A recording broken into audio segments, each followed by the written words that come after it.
네, 요즘 더위가 기승을 부리죠. 너무 더우면 몸이 지치면 마음도 지치게 되고 만사가 귀찮아지죠. 그래서 우리 속담에 이런 말이 있습니다. 삼복더위에는 입술에 묻은 밥알도 무겁다 말이 있어요. 예, 삼복더위에는 입술에 묻은 밥알도 무겁다. 그만큼 더위에 지치면 만사가 귀찮다는 이야기입니다. 다행히 이번 주는 좀 비 소식이 좀 있으니까 좀 더 시원해지리라 기대가 됩니다. 여러분, 여름에 강건하시기를 축복합니다. 네. 오늘 말씀은 우리 신앙의 핵심적인 진리라고 할 수 있는 예수님의 십자가 사건과 또 예수님의 십자가 사건을 믿는 자에게는 영생을 주신다는 말씀입니다. 오늘 말씀을 통해서 견고한 믿음의 확신을 갖고 또 영생의 복을 누리는 그런 기회가 되기를 축복합니다. 제일 먼저 6절부터 8절까지는 성령과 물과 피가 함께 정언한다, 이런 말씀입니다. 자, 6절, 7절, 8절 우리 같이 받들어 읽겠습니다. 시작. 이는 물과 피로 임하신 이시니 곧 예수 그리스도시라. 물로만 아니요 물과 피로 임하셨고 정언하는 이는 성령이시니 성령은 진리니라. 정언하는 이가 셋이니 성령과 물과 피라. 또한 이 셋은 합하여 하나이니라. 예, 물과 피와 성령이 예수님이 그리스도이심을 증거한다 그랬습니다. 그렇다면 물은 뭐고 피는 뭐고 성령은 어떻게 하실까요? 어떻게 예수님이 그리스도이심을 증거할까요? 첫 번째, 물은 예수님의 세례 사건을 가리킵니다.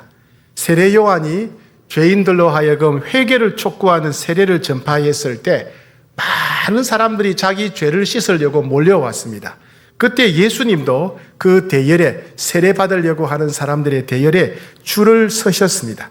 예수님은 아무런 죄가 없는 거룩한 분이셨지요. 그래서 세례 요한도 예수님이 세례 받으시려는 것을 말렸습니다. 근데 왜 예수님이 죄를 씻는 세례자의 줄에 서 계셨을까요?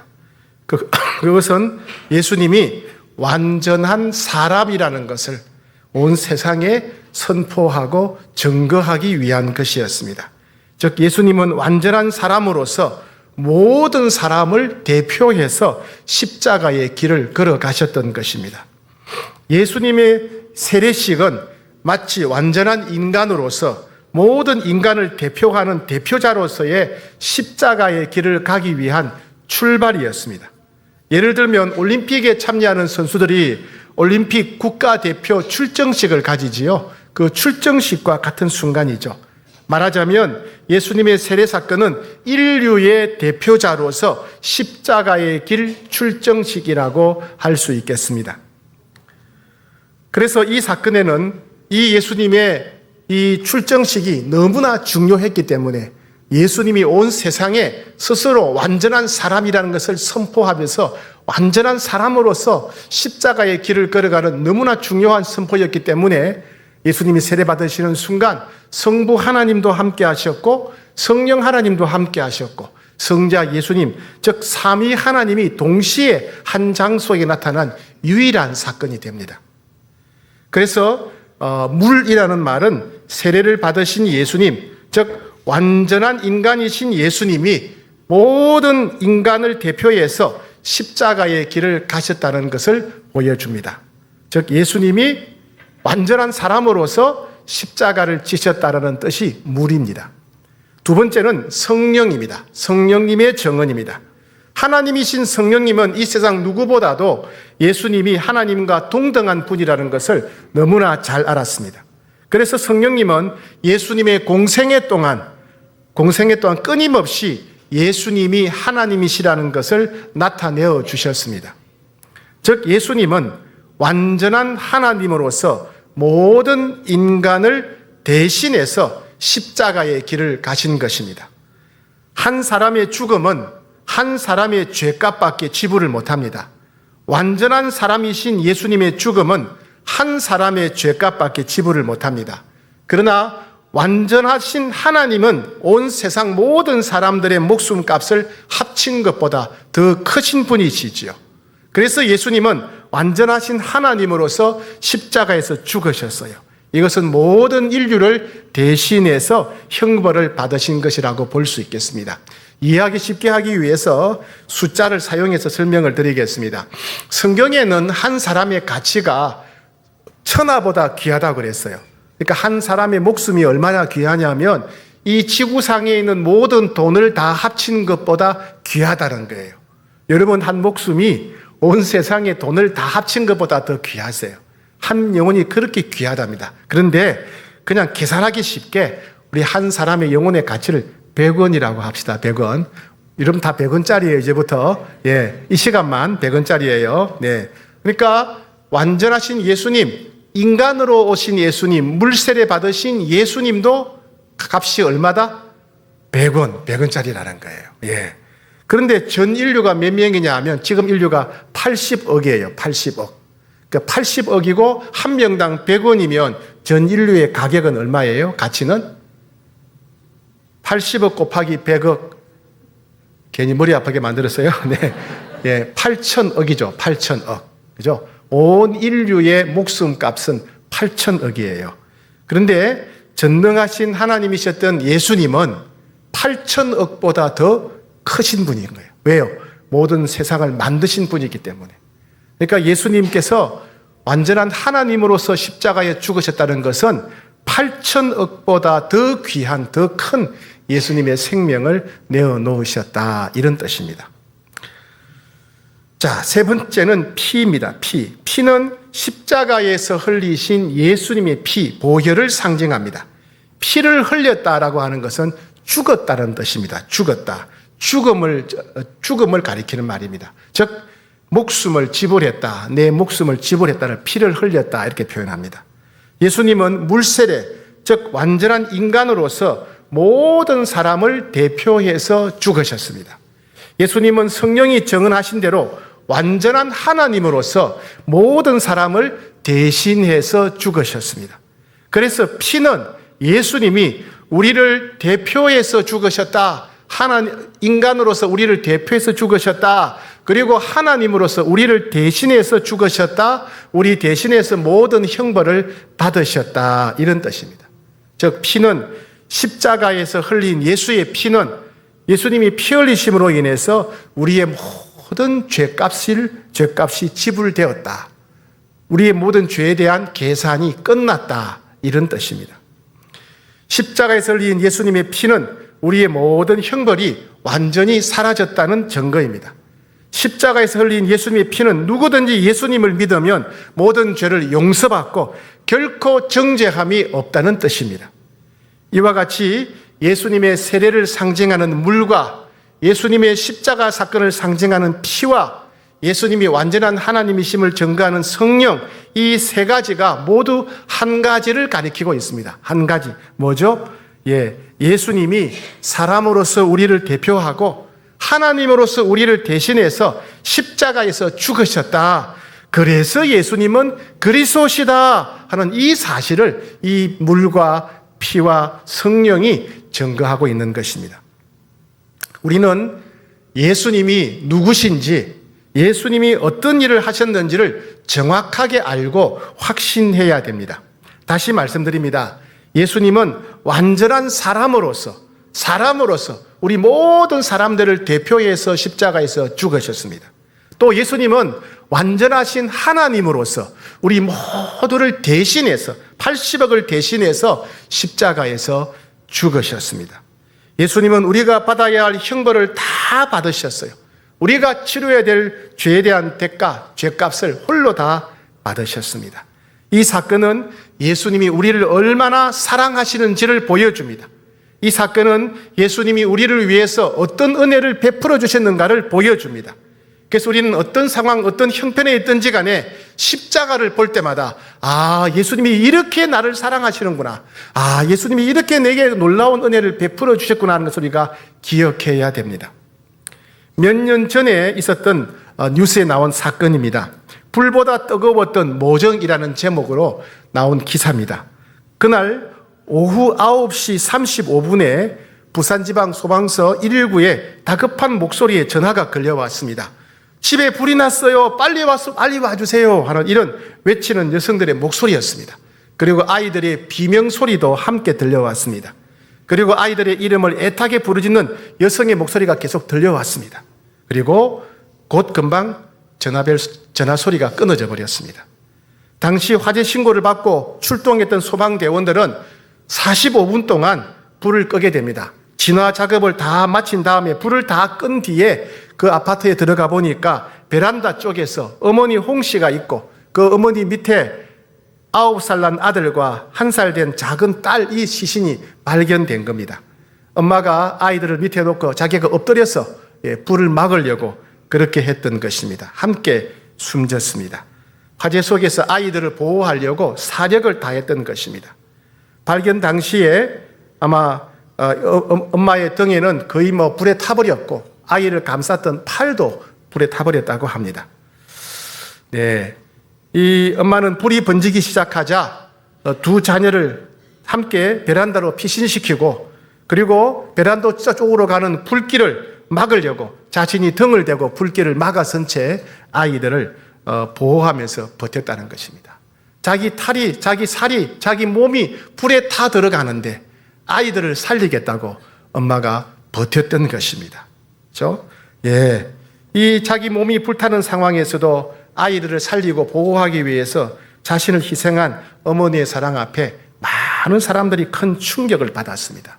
그래서 신문 기사가 불보다 뜨거웠던 모정입니다. 예수님도 십자가에서 우리를 위해 죽으심으로 우리를 얼마나 사랑하시는지를 보여주셨습니다. 로마서 5장 8절에 보게 되면 우리가 아직 죄인 되었을 때에 그리스도께서 우리를 위하여 죽으심으로 하나님께서 우리에 대한 자기의 사랑을 확정하셨다. 우리가 아직 죄인이었을 때에 예수님이 십자가에서 우리를 대신해서 우리를 대표해서 죽으심으로 우리를 얼마나 사랑하시는지를 온 세상 가운데 나타내셨다는 말씀입니다. 우리가 살아가다 보면 슬플 때가 있습니다. 마음이 두려워질 때도 있습니다. 기대했던 일이 이루어지지 않아서 낙심될 때도 있습니다. 열심히 최선을 다했지만 억울하고 괴로울 때도 있습니다. 우리는 그때에도 완전한 인간으로서 우리를 대표해서 십자가에 죽으신 예수님, 완전한 하나님으로서 우리를 대신해서 십자가에서 모든 죄값을 다 지불하신 예수님을 계속해서 바라보아야 됩니다. 예수님은 우리를 얼마나 사랑하시는지를 십자가 사건을 통해서 그 사랑을 증거하셨습니다. 부활하여 우리 안에 살아계신 예수님은 여전히 그 사랑으로 우리를 사랑하고 계십니다. 우리 안에 계신 예수님은 그 십자가의 사랑으로 여전히 우리를 사랑하고 계십니다. 생명까지 내어주신 그 사랑으로 여전히 우리를 사랑하시는 예수님의 그 사랑 때문에 우리는 슬픔을 이길 수 있습니다. 두려움을 이길 수 있고 낙심을 이길 수 있고 억울함과 괴로움도 이길 수 있습니다. 어떤 상황, 어떤 형편에 있든지 간에 십자가를 바라보면서 예수님의 사랑을 의지해서 승리하는 여러분 되시기를 축복합니다. 9절부터 10절은 하나님의 증거와 우리의 믿음이라는 내용입니다. 자, 9절 10절 말씀 같이 받들어 읽겠습니다. 시작. 만일 우리가 사람의 증언을 받을진대 하나님의 증거는 더욱 크도다. 하나님의 증거는 이것이니 그의 아들에 대하여 증언하신 것이니라. 하나님의 아들을 믿는 자는 자기 안에 증거가 있고 하나님을 믿지 아니하는 자는 하나님을 거짓말하는 자로 만드나니 이는 하나님께서 그 아들에 대하여 증언하신 증거를 믿지 아니하였습니다. 네, 세상의 증언, 세상의 학문과 지식은 제한적이고 불완전합니다. 그런데 하나님의 증언은 완전하고 확실하고 영원하다는 말씀입니다. 세상의 어떤 학문과 지식보다도 하나님께서 예수 그리스도를 누구라고 하셨는가 하는 것이 중요합니다. 그러나 많은 사람들은요, 이 사람들의 말은 잘 듣지만은 하나님의 말씀은 잘 듣지 않는 경향이 있습니다.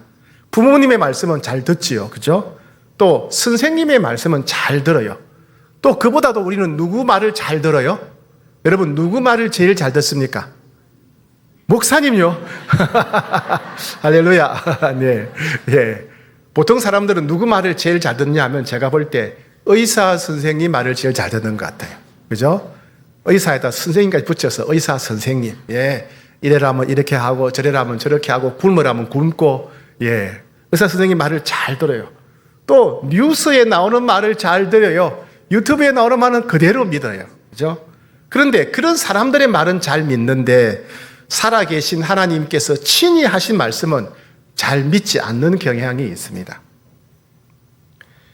법정에서는 결정적인 증거 하나가 사건의 완전한 전환점이 되기도 합니다. 마찬가지로 예수님이 어떤 분이신가에 대한 결정적인 증거는 하나님의 바로 증언입니다. 하나님께서 하신 말씀, 즉 성경이 법정 기록입니다.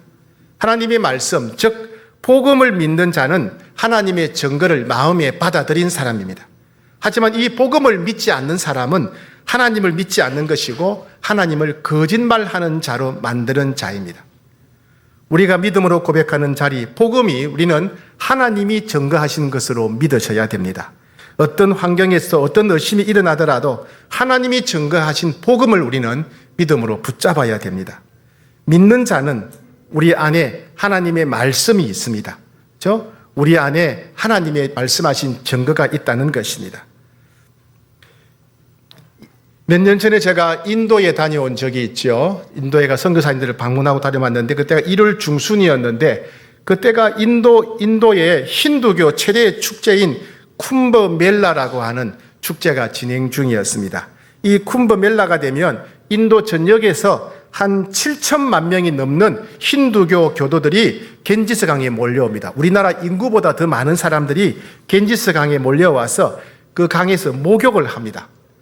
그 당시 저희는 얇은 파카를 입어야 될 만큼 추운 날씨였는데도 불구하고 하루 종일 겐지스 강에서 사람들이 목욕을 했습니다. 그것도 서로 빨리 달려가려고 서로 다투기도 해서 경찰까지 동원해서 질서를 유지해야 했습니다.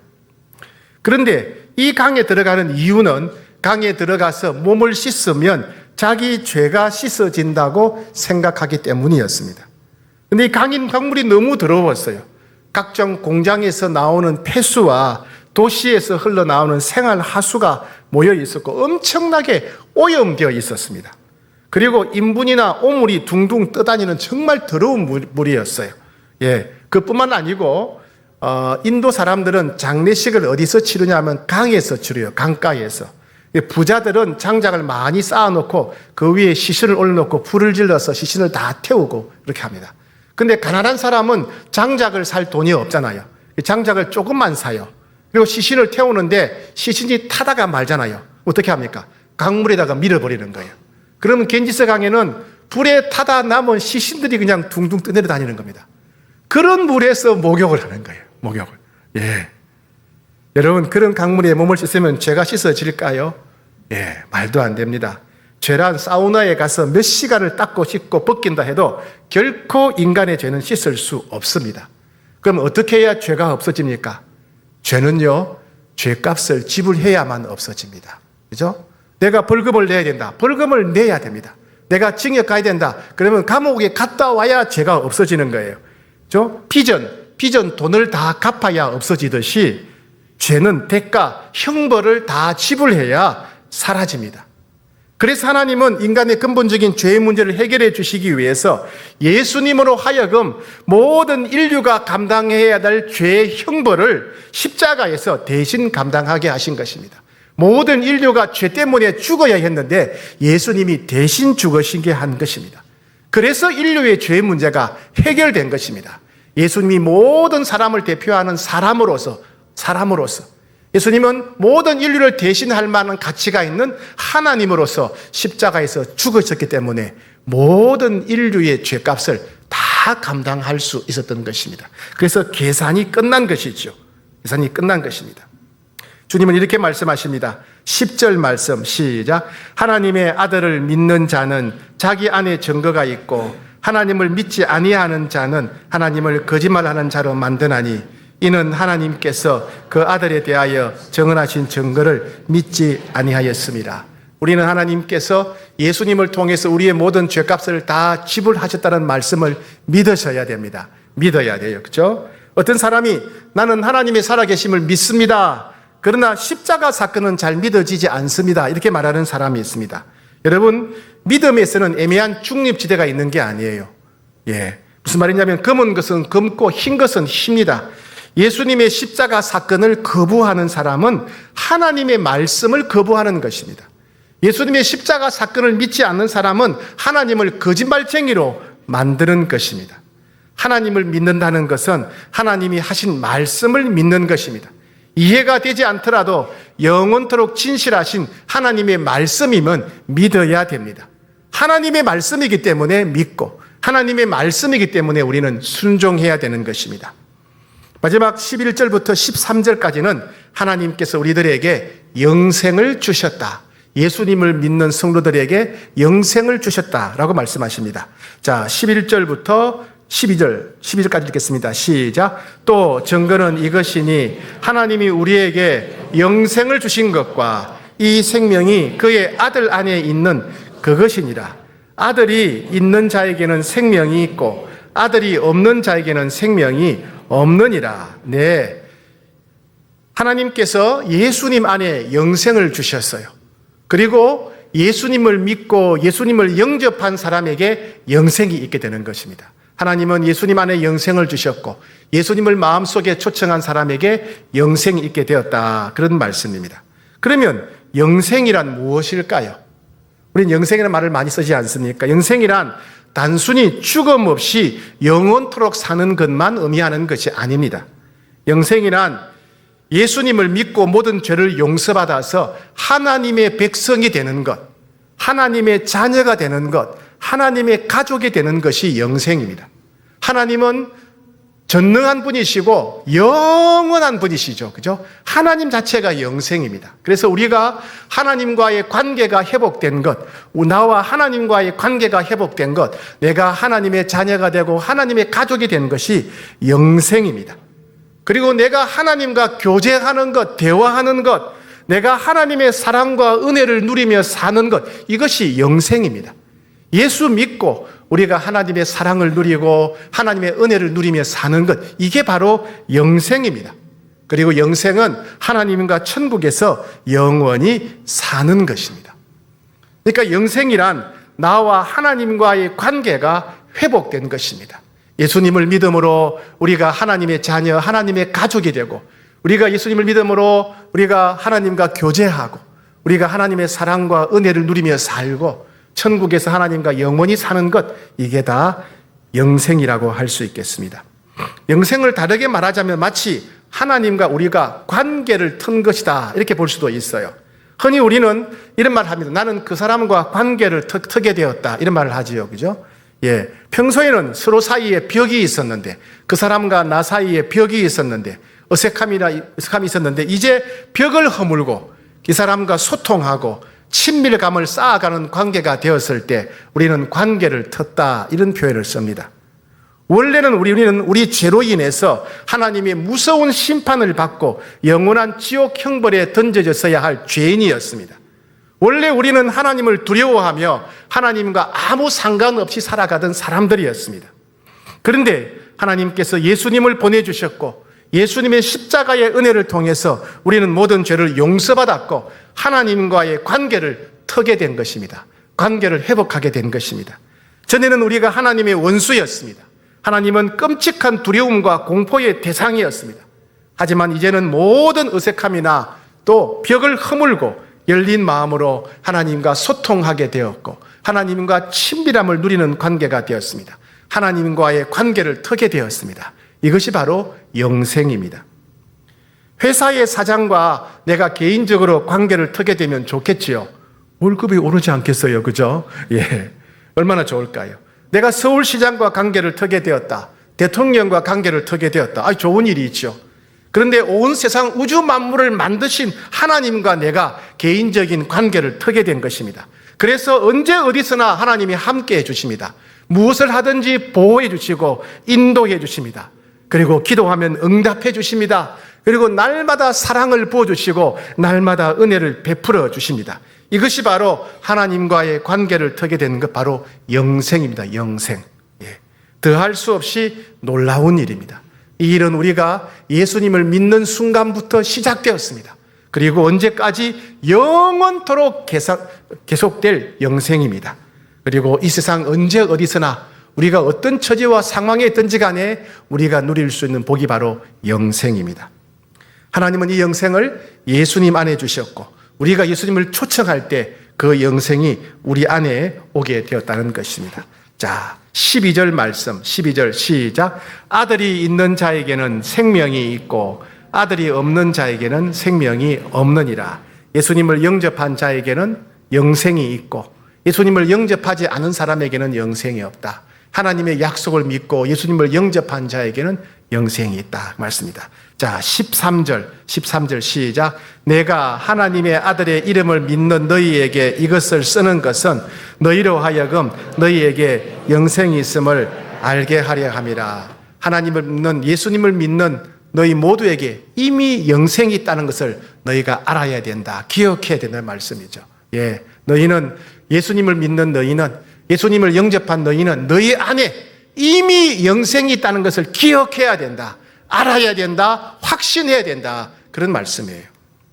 이 영생이 얼마나 중요하냐면 예수님이 이렇게 말씀하셨어요. 마가복음 9장 45절에서 만일 네 발이 너를 범죄하게 하거든 찍어내버리라. 다리 저는 자로 영생에 들어가는 것이 두 발을 가지고 지옥에 던져지는 것보다 나으니라. 예, 죄를 지어서 팔 다리가 다 잘려서 지옥 가는 것보다 죄를 지어서 지옥 가는 것보다 팔 다리가 다 잘리더라도 영생을 얻고 천국 가는 게 더 낫다, 이 말씀입니다. 이 말씀은 우리가 이 세상에서 모든 걸 다 잃어버린다 하더라도, 돈을 잃어버리고 명예를 잃어버리고 건강을 잃어버린다 하더라도 영생을 얻은 자이면 복되다는 말씀입니다. 우리가 이 세상에서 어떤 고통을 당한다 하더라도 우리가 영생을 얻었으면, 우리 안에 영생이 있으면 우리는 영원토록 복된 자라는 말씀입니다. 어느 교회 한 신실한 장로님이 임종을 앞두게 되었습니다. 기운이 다 빠져서 본인도 이제 세상을 떠나겠구나 생각했고 가족들과 교우들도 이 장로님이 세상을 떠나시겠구나 그렇게 알게 되었습니다. 그분이 마지막으로 이렇게 말씀하십니다. 나는 청년의 때의 어느 날 예수님이 나를 위해 죽으셨음을 알고 예수님을 나의 구세주로 내 마음에 영접했습니다. 예수님은 지금도 내 안에 계신 것을 압니다. 예수님은 평생 나와 함께 하셨습니다. 나는 지금 예수님이 내 안에 함께 계시기에 조금도 두렵지 않습니다. 나는 끝까지 예수님의 손을 잡고 함께 걸어갈 것입니다. 이런 말씀을 하시고 편안한 얼굴로 마지막 숨을 거두셨습니다. 죽음을 전혀 두려워하지 않고 마지막까지 예수님이 함께 하신 영생을 믿고 끝까지 예수님을 손을 잡고 가시겠다고 하는 이 장로님의 임종 모습을 통해서 가족들은 물론 온 교인들이 큰 은혜를 받았습니다. 영생의 길을 따라 천국으로 가시게 되었습니다. 그분은 영생을 얻는 길의 증인이 되셨습니다. 주님은 이 본문이 우리에게 주시는 말씀을 다시 한번 강조합니다. 내가 하나님의 아들의 이름을 너희에게 이것을 쓰는 것은 너희로 하여금 너희에게 영생이 있음을 알게 하려 함이라. 주님이 요한 1서를 쓰신 목적은 너희 안에 영생이 있음을 알게 하기 위해서다. 너희 안에 영생이 있다는 것을 기억해야 된다. 예, 맞습니다. 사랑하는 여러분, 혹시 우리 가운데 슬픔으로 인해서 눈물 흘리는 분이 있다면 우리 안에 영생이 있다는 사실을 기억해야 됩니다. 우리 가운데 외로움 때문에 힘들어하는 분이 있다면 우리 가운데 있는 영생을 붙잡아야 됩니다. 혹은 낙심하고 절망하고 고통스러운 분이 있다면 우리 안에 있는 이 영생의 복을 붙잡아야 됩니다. 이 말씀은 주님께서 우리에게 주신 확실한 약속입니다. 십자가의 은혜를 믿는 여러분 모두에게 이미 영생이 주어졌습니다. 그런 이 확실한 영생을 붙잡고 고난을 이기고 슬픔을 이기고 낙심을 이기고 고통을 이기며 살아가는 여러분 되시기를 축복합니다.